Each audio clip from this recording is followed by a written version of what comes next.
All right, welcome back to the channel. I just finished installing this aftermarket Dana 70 aluminum differential cover.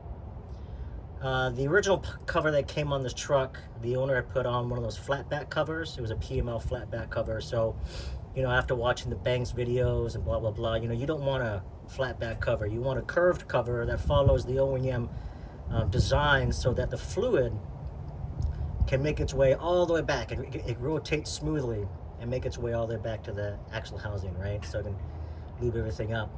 And the flat back covers, well, we know, just go watch Banks videos, right? So it's amazing that, honestly, Mag, High Tech, and some of these other companies, it's amazing that they don't change their designs.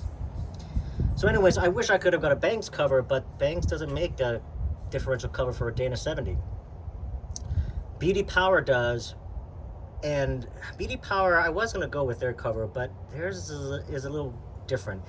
They do follow the OEM curvature of the pan, but the bottom of the pan, right around this area, it has this like reservoir, this chamber that can add extra fluid.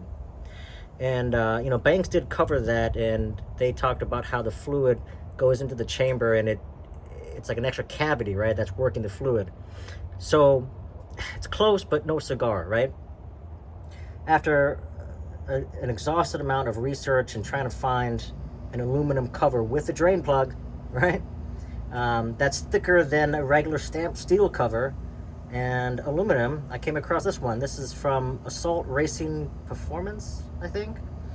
And yeah, so I'm very happy with it. It's a curved cover, just like the OEM, and it does follow the same curvature as the stock pan.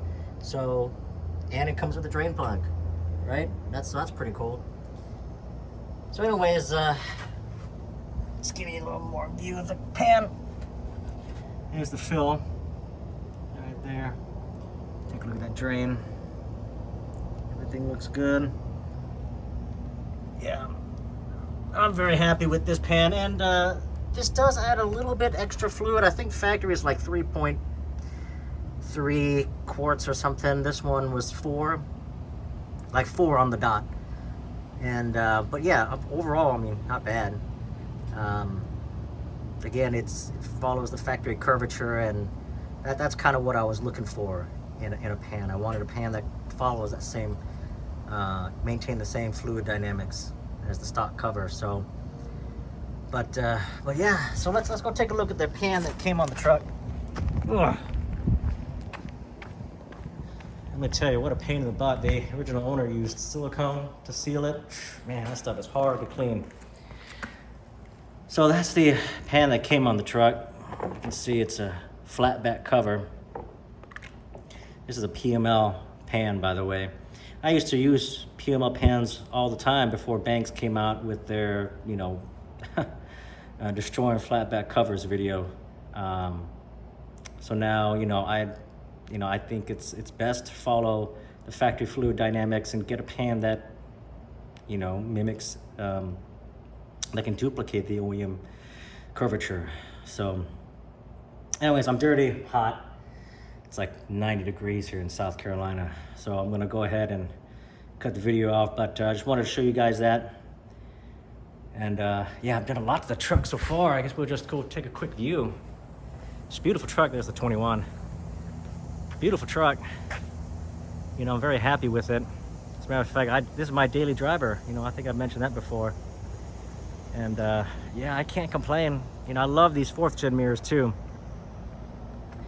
Looks really good. Functions good. OEM style headlights. But yeah, all right, we'll see you in the next video.